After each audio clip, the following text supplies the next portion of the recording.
สาว2 ปีเคยมีแฟนมาก่อนปะบ่เคยบ่เคยมีบ่ตัว FCI บ่จักบ่ได้ตัวเอาโอ้งามเนาะจะกินอีหยังแต่ละมื้อก็ว่างามเลยสมมุติว่าเมื่อ FC เนาะคนส่วนหลาย FCI นี่ทางฝั่งไทยนี่เขาเบิ่งหลายแล้วก็เห็นน้องเป็นคนดุมั่นเนาะแต่เขาอยากได้เป็นภรรยาเขาสามารถมาแต่งเฮาได้ตามกฎหมายสิไปอยู่ประเทศไทยไปอ๋อไปอยู่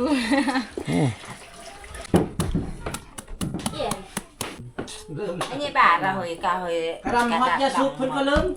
เป็นอะไรมัดกะดีเกิน เป็นอาชีพของเสีย จ้ามันยังยำไหมไม่ต้องไม่เต็มใส่ตามเขา เป็นเกยปลาแดก เอากราบทักทายสบายดีพ่อแม่พี่น้องเด้อในมื้อนี้เฮาก็ได้มีโอกาสจะไปใส่เนาะ เก็บหมักเพชร เก็บมักเพชรเนาะพา เพชรหมักบวบ มักบวบเนาะโอ้น้องเพิ่นพาเฮาไปเก็บมักเพชรเก็บมักบวบเก็บเพิ่นละปลูกเลยทุกคนเก็บอาหารนะมื้อนี้ไปกับน้องชื่ออีหยังก็ จอน ชื่อน้องจรเนาะอายุ22 ปีสถานะตอนนี้เพิ่นก็ยังยังโสดได้ความจริงทุกคนยังโสดอยู่น้องจรเพิ่นนะมื้อนี้เฮาก็มาตามติดวิถีชีวิตน้องจรเพิ่นอีกเทื่อนึงทุกคนเด้ยไปน้ำน้องเพิ่นเดี๋ยวขออนุญาตเด้อติดโอ้งามเนาะจะกินอีหยังแต่ละมื้อก็ว่างามเลยจะกินมักบวบหลายบ่แล้วกินมักเพชร กินหมักเพชร กินมักเพชร กินข้าว โอ้โหหน้าตาเพิ่นงามเลยทุกคนเลยโอ้นะอยู่บ้านใดก็ บ้านตะนึง อยู่บ้านตะนึงเมือง กะลืมเพียงเสกของ ไอ้มักเมืองดักจึงพวกนั้นเนาะเมืองกะเริ่มเนาะ กะลืม เมืองกะเริ่มแขวงเสกองเป็นชนเผ่าอะไรยัง กะตู ชนเผ่ากะตู้ชนเผ่ากะตู้ทางนี้กินข้าวในเขาเอิ้นแนวใดล่ะ จามเมอร์ จามะอ๋อ แม่น แปลว่ากินข้าวถ้าว่าเฮาไปเก็บมักเพชรเนี่ยเฮาเอิ้นแนวใด ยกแต่ติวย อกแต่เตียวโอ้ยอกแต่เตียวแปลว่าไปเก็บมักพริกโอ้โหเนาะกินข้าวตอนเช้าหมดเลยวะกินเดี๋ยวเนาะตอนเช้าเนาะ กินแล้ว เป็นอันใดตอนนี้พร้อมบ่ไปเก็บพร้อมเนาะโอเคเอาทุกคนเด้อเราจะตามติดวิถีชีวิตน้องเพิ่นได้กับไปกับแม่เนาะแม่เพิ่นกับคุณได้ เก็บแล้ว อันนี้คือเทียงชาวบ้านกับเจ้ามาปลูกปะเยอะนี้แต่ว่ากับเจ้าบ่ได้อยู่บ้านแล้วกับเจ้าคลัมกับเจ้าสิเกี่ยวข้าวเดี๋ยวเราจะมาเบิ่งที่ให้ของชาวบ้านเลยนะไปกันเลยทุกคนไล่ใส่ช่วยทุกคนโอ้โหอยู่อย่างมีความสุขกันเลยมีปลาเล็กๆน้อยๆต่อยตามอยู่แล้วก็มีเทียงของเขาเจ้าอยู่นี่นี่เขาไปกับแม่แล้วก็กับน้องเช้าคนเอายังน้องล่ะมักโอ้มักบัวคือว่าน้อยเลยไปทางได้ไปนี่ทางนี้ปะ ทางใดบ่ ทางแม่ไปเห็นปะ นี่หน้าทางเห็ดบ่ บ่แม่นบ่ทางแม่ไป นี่ทางเข้าแล้ว โอ้เพิ่นคือไปทางพุ่นนี่ไปเขาไปเก็บมักเพชรเด้อทุกคนเด้อนะกับน้องและกับแม่มักเพชรอยู่สวนกับน้องจอนอายุจักปีแล้วเจ้าล่ะ 23 โดย โอ้เป็นได้สเบิ่งก่อนสถานะคู่มือนี่เป็นได้ สด อ้าย นี่งามแกะปลาได้ โอ้ค่อยๆได้ละเอ้ยตกเลยตกปุ๊ปั๊บไอ้ฮับบ่ได้เด้บ่ทันเด้ นี่มาเป็น ตัวได้มักเพชรอันนี้นะอันนี้น่าสิพาไอ้ไปเก็บเอาเลยสิพา อันเด้อ โอ้ตัวนั้นนี่นี่นี่ ฮะ นี่ นี่เนาะตัวนี้คือมักพริกที่ว่าเขาเจ้าปลูกปะอยู่นี่ทุกคนเลยป้อบักงามทุกคนเลยเนาะพริกธรรมชาติเนาะอันนี้ห่างไกลจากบ้านก็ไกลเติบเนาะน้องเนาะมาเก็บอยู่นี่ บ่มีเคมี โอ้แล้ว ปลอดสารพิษปลอดสารเคมี คือปลอดกับคนเนาะปลอด ไฟ ปลอดว่ามีคนลมปลอดภัย 2 ปีเคยมีแฟนมาก่อนปะ บ่เคย บ่เคยมีบ่ตัว FCI บ่จัก บ บ่ได้ตัว เอา ลบคนบ่เป็น ลมคนบ่เป็นเพิ่นว่าโอ้ยอายเอาลงจังได๋ FC ทางไทยเข้าเซตหาอายถ้าพูดเด้อมักว่า FC ฟังไทยมักบ่ มักเบิด มักเบิด ทาง โอ้ ใดกันมา ทางใดก็มักขอเพียงแต่อิหยังขอเพียงแต่เขาฮักเฮาบ่ โดย เนาะไปเก็บมักเพชรสวยน้องเพิ่นเอ้าเฮาก็เว้าไปเนาะแล้วบ่เก็บ อืม พอพานได้บ่สำนี้บ่แบบใดแน่ตัวมันแก่อายบ่ฮู้เด้แนวนี้ฮะ เก็บได้ก็เก็บเบิดเลยเนาะ เก็บเบิดเลยบ่ เอามือกินอยู่บ้านเฮา โอ้ เงินเฮาพอมันไกลเอา เนาะนั่นนี่ก็ได้บ่ ได้ นั่นนี่บ่พลาดโอ้ บ่ผ่านบ่ผ่านเอาน้องว่าบ่ผ่านแต่อ่ะนี่ตัวนี้เฮาเก็บได้เนาะลาเนาะ ได้ โอ้หมักพริกเพิ่นทุกคนเอ้ยปอติโตงามมาลีหมักพริกกระเจ้าอยู่นี่ครับหักเขาเอิ้นมักพริกอยู่นี่นี่อุโจเผ็ดนะเผ็ดกว่าบอกพริกตัวเขาขายอยู่ตลาดน้องเนาะโอ้เอาคือให้พี่เอื้อยเพิ่นนะเว้นพี่เอื้อยเพิ่นแหละอ๋อให้บักงามๆแต่ว่าเฮาเข้าไปบ่ได้ชาวบ้านทางเอื้อยเพิ่นคลำได้เฮาห้ามไปเหยียบไปแตะต้องให้กระเจ้าห้ามเข้าแต่ว่าส่วนที่บอนมักพริกนี่ก็เฮาเก็บได้บ่ได้คลำเพราะว่าฮีตของประเพณีของชาวบ้านเขาเมื่อไก่สิเกี่ยวเข้านะไก่สิเก็บเกี่ยวผลปลูกยามนี้ยามเข้าสุกเฮาเข้าไปในบ่ได้ก็บ่ฮู้ว่าย้อนสาเหตุหยังเพิ่นคลำได้แต่ว่าเขาเชื่อพี่ได้เอ้าบ่ติความเชื่อไผมันทุกคนเด้ย โดยโอเค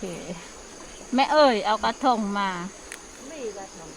เอามาอยู่นี่ ตัวนี้บ่ได้บ่ บ่ได้ เพิ่นว่าบ่ได้ได้ บ่ ตัว เพ นี้ ชรเอง บ่เผ็ดเอาตัวมันเผ็ดอันนี้ แม่น เฮามีแต่บอกเพิ่นนี่แต่เฮาบ่เก็บบ่ได้เด้ มันนะมีอายจังนำ อ้าวอันนี้บ่ได้เนาะบ่ผ่านนี่เนาะถือว่าตัวมันน้อยๆแล้วก็ไปเบิดนี่บ่ได้ทุกคนเลยเฮาต้องค่อยๆเก็บจังซี่นี่ได้อยู่ในนี่ได้เอาเนาะโอ้มียอดมักอึน้ำเนาะแม่เก็บยอดมักอึอ้าวตรงตัวใด นี่อยู่ในพุ่น โอ้มียอดมักอึทุกคน แม่เอ้ยมีดอกตัวนี้ก็เก็บเลยค่อยเก็บให้ตัน แต่งไงกัน เก็บ เก็บจ้าหรือว่าเก็บเอามื้อกินมื้อแลงนี่ กิน เอ้าอยู่นี่เฮาบ่ใช้หรอวะ บ่ใส่ยัน ยาน ยา มัน แหละปะเลยนั่นน่ะ ตัดเลยบ่ โอ้ปะเลย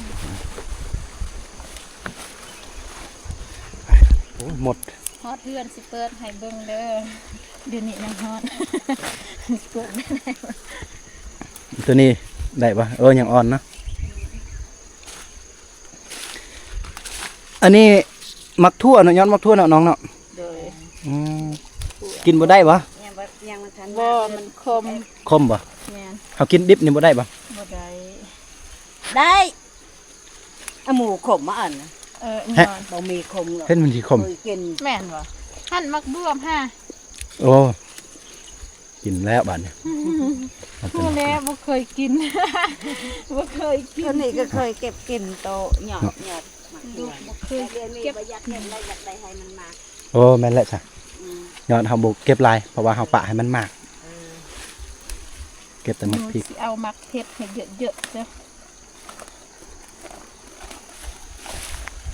ผู้ส่วน FC มาเก็บน้ำบ่ มาเก็บ มาเด้อทุกคนเด้อมาเก็บสวยน้อง แก เพิ่ มาน เผ็ดสวยน้องเด้อ เออ คนจากฝั่งไทยมาสิมาเก็บน้ำเจ้าทันอยู่บ่มักบวบน้อยก็เก็บบ่ล่ะ เจ็บ เก็บเนาะเพราะว่าตอนเที่ยงจังหน่อยสิมาทำกับข้าวนะทุกคนเลยนี่เนาะ มีเฮ็ดอันนั้น มาเฮ็ดกิน จับเจียวเนาะ ตำแจวโอ้เพิ่นเฮ็ดกินแซ่บตัวนี้หมากสุกแล้วโอ้โหเอาได้หมากเดียวก็คุ้มแล้วครับ โอ้อันนี้ผักอีคูเนาะเขาเอิ้นเนาะ อ๋ออีคูภาษากระตู้นี่เอิ้นได้พังอีคู อดิว อดิวมาด เออ โอ้ภาษากระโดก็สิเอิ้นอาเกียว อาเชียว อาเกียวแม่นเปิดครับเก็บเลยปะเริ่มแซ่บมือแล้วบ่เก็บแล้ว อาชิเบิงเจ้าเก็บเด้อ โดย นี่อาชิบังห่มให้ก็ได้ บังให้ห่มนี่ก็ได้เนาะนี่กวนพันลายกับบ่ได้ได้ทุกคนเลย บ่ได้คือแดนนำ น้องเจ้าเอาพวนตอนอายุ16 ปี แม่น โอ้เอาคนต่างเมืองต่างแขวงเนาะบ่เขตนี่ถ้าว่าเขาเจ้ามาสู้นี่เขาเจ้าบ่ได้เชียร์คาดองให้เฮาเนาะแม่นบ่แม่นบ่แม่ นี่ค่าเฮ็ดค่าเขาเป็นยังไม่เฮ็ด อ๋อ เฮ็ดมีหมูนะมีเงินมีช่างผู้ใดมีก็อีตามเขาให้ก็เอา โอ้ ให้ก็ ถ้าว่าเขามักฮักก็มีแต่เขาเชียร์ค่าฮิตหมู่ตัวหนึงเขามาอยู่เลยเนาะ โอ้โอ้น้องเจ้าเอาพัวแต่อายุ16 ปี ชวนเจ้าเป็นพี่แหละ เป็นพี่ของน้องเจ้า อายุ22 ปีแล้วจะเอาพัวปีใดยังบ่ฮู้ ยังบ่เทื่อ ยังบ่ฮู้เทื่อปีหน้าบ่มีคนล้มหรือบ่ บ่มี อ๋อมีคนล้มโอ้คนดุมันปานนี้ยังบ่มีคนล้มเนาะ บ่ได้ดุแล้ว อ๋อดุแล้วเจ้า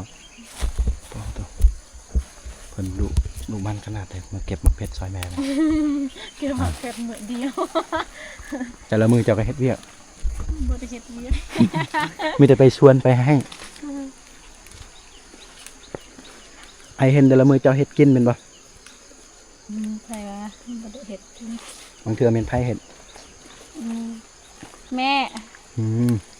แม่เฮ็ดให้กิน อ๋อบางทีก็แม่เฮ็ด แม่น แต่ส่วนหลายน้องเฮ็ด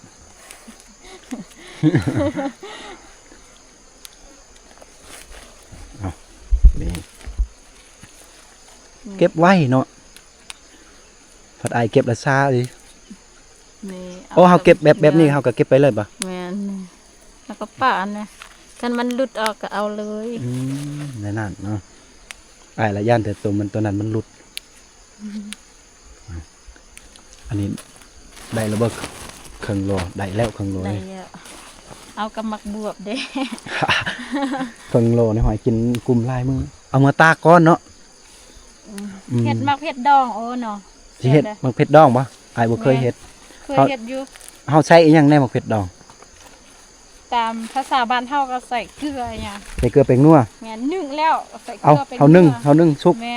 โอ้ แล้วก็ยัดใส่อันนั้น ได้ถ้าเฮาปรุงสุกนี่เพราะว่าบ่เป็นอันตราย ถ้า นะ เฮานึ่งแล้วมันสิแซ่บ แม่น ถ้าเฮาเป็นดิบบางเทื่อมันจะเน่าได้ หนึ่งเน่าซองบางทีมีพยาธิหยังเนาะ แม่นตามบ้านเฮาประมาณนั้นบ่ฮู้บ่อนอื่น เนาะโอ้ตอนนี้เฮาได้แล้วเด้อทุกคนเอ้ย มักมักเอามุมใส่ให้ อ๋ออันนี้เต็มเลยเต็มกระพาเลยอ้าวแม่เอ้ยเมื่อเจ้าเด้ตัวใด นี่ อ้ายตัวใดนี่ ได้ลายโอ้ ได้ลายโอ้ ไปกินน้ำกันเด้อมักเผ็ดดองน้ำนองเด้อ โยเผ็ดดองน้ำนอง ไปกิน น้อง มักผ็ด จอนเนาะอ้าวเพิ่นสิมือเฮ็ดมักเผ็ดดอง ตอนนี้เฮาเก็บเป็นที่เรียบร้อยแล้วทุกคนเด้อโอ้ยสะออนให้ทุกคนนี่กำลังสุกอีกอาทิตย์หน้าหรือว่ามื้ออื่นมื้อฮื้อก็จะสิเกี่ยว แต่ว่าเฮาเก็บมักเผ็ดแล้วเตรียมมื้อได้ตอนนี้ได้นี่น้องเพิ่นมื้อแล้วอ้าวติดตามไปน้ำกันอีก ไอ้ที่เองบอกกระทง ตอนนี้ก็พอดีแม่เฮาไว้ให้เจ๊เนาะพอดีกระเป๋านี่เฮาเป็นผู้เจ๊ทุกคนแล้วก็กระเป๋าก็เต็มมักพริกพอดีในกระพานี่ก็เต็มมักพริกกับอันน่ะยอดมักบวบยอดมักแล้วก็มีมักบวบนํนะเฮาสิมื้อตำกับข้าวได้ทุกคนเอ้ยเหลือมื้อให้กินนั่นเองนะโอ้โหเส้นทางนี่ก็สั้นเกินไป แต่ว่าคนบ่สั้นเด้คนสูงเด้ ไปกับน้องโอ้ปกปะในนี้เนาะน้องเนาะไปเลยว่าว่าหมกเพชรนี่ปกปะในนี้นะเมื่อยปะ มือย เมื่อยนี่ภาษากระตู้เอิญได้ อันแหละ อันแหละ เอ้าคือภาษากะโดอะแหละแปลว่าเมื่อยคือกั้นเนาะคือกั้นนี่เขาว่าในภาษากะตูมุยแบบมุยแบบแปลว่าคือกันเลยเอ้าทุกคนเฮาสิย่างมาใกล้สิฮอดแล้วนะเท่านั้นไงแล้วย่างบ่เมื่อยดีแม่น้ำให้ทุกคนอันนี้เป็นถนนตัวนี้เราสามารถไปบ้านอีกยังล่ะโอ้ไปบ้านฝั่งปางงอที่ทุกคนเคยเห็นคลิปคมปอยเนาะผู้สาวหลายๆในบ้านฝั่งปางงอแต่ว่าช่วงนี้เราไปบ่ได้กับเจ้าคาลัมเนาะน้องเนาะไปบ่ได้กับเจ้าคาลัมทุกคนก็เลยไปน้ำน้องเพิ่นแล้วก็ไปกับแม่เอาติดตามไปนำกันอีกทุกคนเลยเอาตัวนี้คือผลงานของน้องสาวเพิ่นเก็บมานี่ได้โอ้โหเบิ่งในกระพาก็คือชิ้นน้อยๆแต่ว่าปะอยู่โอ้บักหลายเนาะอันนี้คือยอดบักนะภาษาเวียดก็สิเอิ้นหัวบีเนาะยอดบักเป็นภาษาลาวเฮาเอาคือยังกบแก๊กอันนี้โอ้ หลักบวงจ้า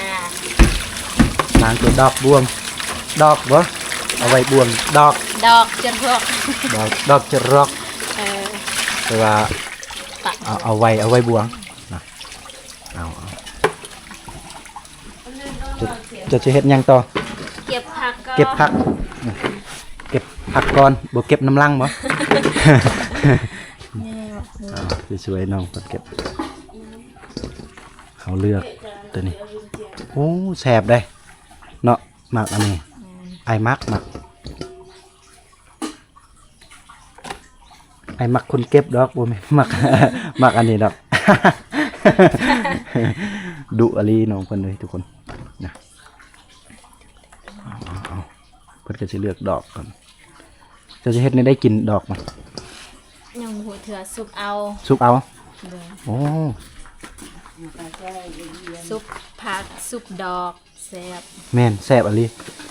เจ้าซุปหรือเจ้าออมก็แซ่บตัวนี้ดอกออมใส่กระดูกหมูปลาได้มีว่าดูกหมูปลาถ้าบ่มีไอสิไปซื้อให้ซุปแล้วบ่แม่นได้บ่แม่นอันออมจะซุปแล้วซุปบ่ต้องใส่กระดูก ใส่ผักเผ็ดกับพ่อ ใส่มะเขือกับพ่อโอ้โหได้หลายเนาะน้องเนาะตอนเก็บเมื่อกี้คือว่าได้น้อยๆโย ตอนทอดเพื่อนลายเนาะ หลาย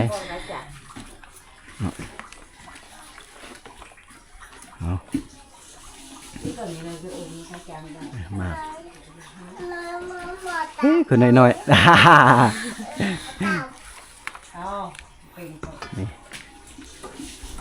นี่ก็ลายเลยได้ทุกคนเลยเนาะพอได้กินทุกคนพอได้กินอยู่กับบ้านเฮาก็สิปลอดสารพิษสารอหยังต่างๆเนาะอาหารธรรมชาติทุกคน ผักบุ้งกับมือ ผักอีหยัง กินกับนี่ต อ๋อผักบงกินกับตำบักคุ้งวะเฮ็ดบ่ ำเฮ็ด นี่สักน้อยไอสิไปเบิ่งปลาแดกเขาขายหรือว่าน้ำปลาร่าภาษาไทยก็สิห้องน้ำปลาร่าเนาะเจ้าสิเฮ็ดมักเผ็ดดองนี่เอาตัวดิบลายบ่หรือว่าตัวสุกลาย ปนกันเลย ปนกันเลย ให้สีสันมันงาม เต้อคืองามให้เจ้าของเนาะ สุดของมันงาม งามแล้วบ่ปลดหมวกบ่ฮอนบ่อยู่ในนี่บ่ ฮอน ฮอน ชีวิตติดหมวก เอา สิเป็นหลาคนไปล้างก่อน ล้างซ้ำบ่ได้ คือว่าลายเลยได้ทุกคนเลยเก็บน้อยเดียวนึงเนาะเมื่อกี้นี่ข้าวเดียวเก็บได้ลายแล้วถ้าว่าคายนี่เมื่อเท่าใดนี่ทุกคนว่าเนาะโอ้ลายกิโลเติบเลยกระเจ้าคายอยู่ตลาดเมืองนี่น้อย10,000กล่องหนึ่ง10,000ถ้าเมื่อนี่บ่แม่นมาฮอดเป็น40-50,000ผมไปจับโอ้ดุปานนี้ว่าแต่ละมือตัวเองไม่ได้เฮ็ดเนาะ บ่ได้เฮ็ด แค่ท แค่เฮ็ดนะ ำแค่ช่วยว่ะ เอาแล้วเสร็จปิดบ่เป็นแล้วบ่ถึก บ่ถือว่า นี่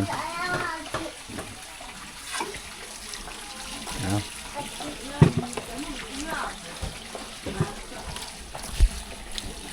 สินึ่งบ่ล่ะ บ่ลวกเอา โอ้ลวกเอาเนาะ แม่น คนลาง ก่อน โดย โอ้ยจำแก้วแล้วผักบวกไปนี่ ตัวนี้ปะโอ้ มันจับแจ้วแต่ว่าตัวนี้สุกเอาแซ่ สุกเอาเนาะแล้วแต่พอมันสิตองน้ำก่อนบ่พอสิตองน้ำก่อนบ่ ก็ไปเจอ เลิกต้องเฮียนหรอบ่ เป็นบามติมันไม่ลบรูปเด้อจะฟังลบรูป เจ้าเลิกต้องเฮียนหรอบ่ละยังเลิกแล้วตอนแรงเฮียนอีกวะ เกะตีก็คาเบียเกะตกตะดักพิลินก็ว่าซิมคอย เกิดหนึ่งน้ำมอรหัสมาอย่าไม่เต็มก็ตัดบามไปเจอ 1 มาจะได้ รหัสไปได้ ฝ่ายจัง3 2 0 3วันเดือนปีเกิดก็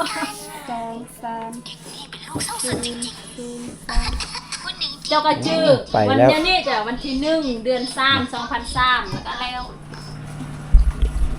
แล้วเราบ่พักแล้วหรอบ่อย่างน้อยเดียวตัวนี้เพิ่นก็สิล้างเลย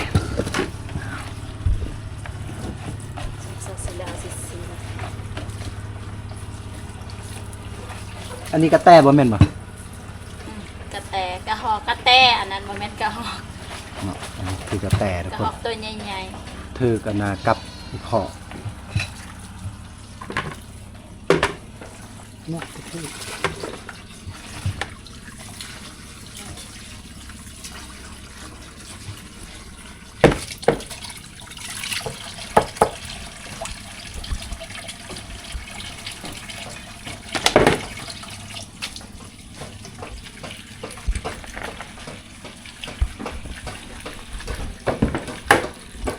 ดีนะมันทลากระตู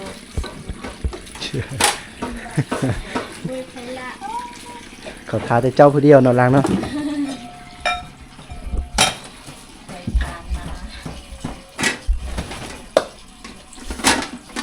โอ้ถือว่าเวียกทุกอย่างนี่แม่นน้องเพิ่นเบิดได้ เขาท้าแต่เพิ่นล้างผู้เดียวถวยบวงนะโอ้วาสนาผู้ใดเด้อนาคตนี่ จะได้มาครอบครองเหตุเวียกงานเก่งสมมติว่าเมื่อ FC เนาะคนส่วนหลาย FCI นี่ทางฝั่งไทยนี่เขาเบิ่งหลาย แล้วก็เห็นน้องเป็นคนดุมั่นเนาะแต่เขาอยากได้เป็นภรรยาแต่เขาสามารถมาแต่งเฮาได้ตามกฎหมายสิไปอยู่บ่อยู่ประเทศไทย ไป อ๋อ ไปอยู่ โอ้คนไทยก็มักเนาะโอ้คนไทยเขามักเขาเป็นคนดุมั่นได้เนาะคนไทยก็บ่แม่นว่าเขาขี้คร้านเขาเป็นคนดุเขามักคนดุแล้วแบบนี้แหละ เพราะว่าลาวเฮาเป็นนิสัยที่อ่อนโยนเนาะดุอะไรได้เมื่อเก็บผักแล้วเก็บอีหยังต่างๆก็น้องเพิ่นกลับมาหอเทือนกับอนามัยมันละพบแกกล้างนี่ล้างนั่นล้างนู่นบ่อยู่ตั้งแต่เช้าพุ่นตอนเช้าเพิ่นก็เฮ็ดกินอีกนึ่งข้าวนึ่งน้ำแต่เฮาตื่นสวยก็เลยบ่ทันเลยทุกคนโอ้จะตำส้มบ่มื้อนี้บ่ แมน อ๋อแซ่บอู้หมักนาวเป็นไงแท้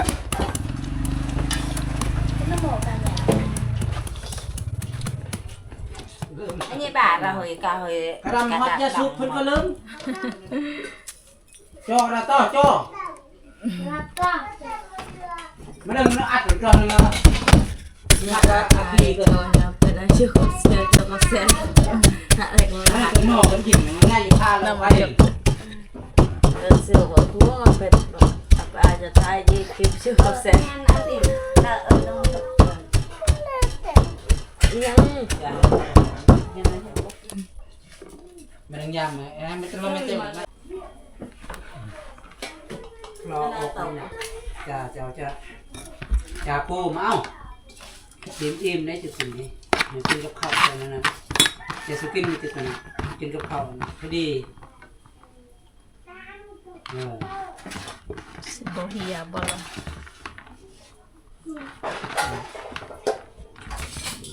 แซ่บกินตามกับข้าว รสชาติของโอ้โอเค เอาถ้วยเดียวเลยนะเส้นนี้ ไปบัดนี้ ดังมาแพน เป็นที่เรียบร้อยเลยโอ้เต็มถ้วยเลยเต็มจานเลยเอาสุดสีมือเนาะเพิ่นเฮ็ดเลยทุกคนเลย สบายอ่ะไม่โกงอ่ะ แซ่บบ่แซ่บก็กินน้ำเดียว คุณเจอปลาแดก อีอีโอ้ยอีอีอ้าวอุ้ยอ้าวอีอีอ้าวอีอี เอาจอกมาจ้า อายอื่นให้ ไปอยู่มันนะเดี๋ยวจ้าแบบมา หึ เด็กกูอยู่อ้าว